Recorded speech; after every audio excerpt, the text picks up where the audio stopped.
If velocity v, time t and force f are chosen as fundamental quantities then dimension of mass will B.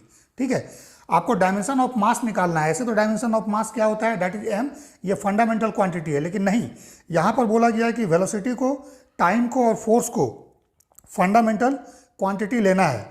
सो अगर velocity, time और force fundamental quantity है, सो उस case में मास का dimension क्या होगा ये हमें निकालना है। ठीक है, सो मास का डायमेंशन m तो स्वाभाविक है, नहीं रहेगा, m के अलावा कुछ होगा, that is in terms of f, t and v।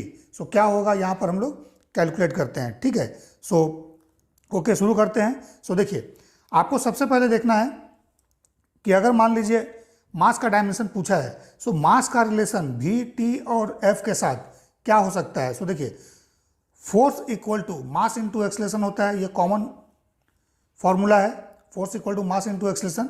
सो यहाँ से मास का रिलेशन एक डेवलप निकालिए फोर्स और एक्सलेशन के साथ। ठीक है, मास का रिलेशन डेवलप कीजिए, सो that is force by acceleration होगा। ठीक है, अब फोर्स फंडामेंटल क्वांटिटी यहाँ पर गिवन है, सो एफ को रहने दीजिए। ठीक है, सो एफ रह जाएगा ऐसे ही।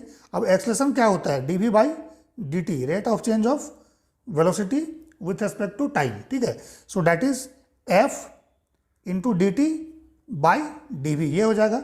सो दिस इज टाइम चेंज है, ये वेलोसिटी चेंज है। ओके, सो इसका मतलब मास का डायमेंशन जो हम लोग निकालेंगे, that is dimension of mass, that is equal to dimension of force into dimension of time. ठीक है, दिस डी टी के लिए। ठीक है, डी टी क्या होगा, that is T2 minus T1। सो जो डायमेंशन इसका होगा वही इसका होगा, वही डी टी का होगा, that is the dimension of time. So divide by dimension of velocity. So ये क्या हो गया, फंडामेंटल क्वांटिटी गिवन है फोर्स का, सो ये f का पावर 1 हो जाएगा, t फॉर टाइम, t का पावर 1, और v का डायमेंशन v लिखना है यहाँ पर, फंडामेंटल क्वांटिटी गिवन है, सो इट इज v का पावर -1। ठीक है, सो f1 t1 v -1, ये आपका इसका करेक्ट आंसर होगा। ठीक है, सो इस तरह से क्वेश्चन आ सकता है कि फंडामेंटल क्वांटिटी को चेंज कर दिया गया।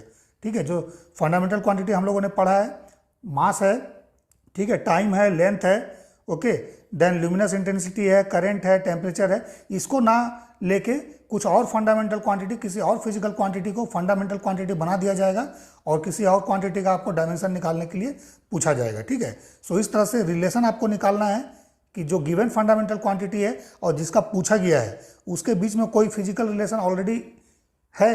अगर ऑलरेडी है तो उस फॉर्मूला को यूज करना है और देन वहाँ से हम लोग कैलकुलेट कर लेंगे। ठीक है।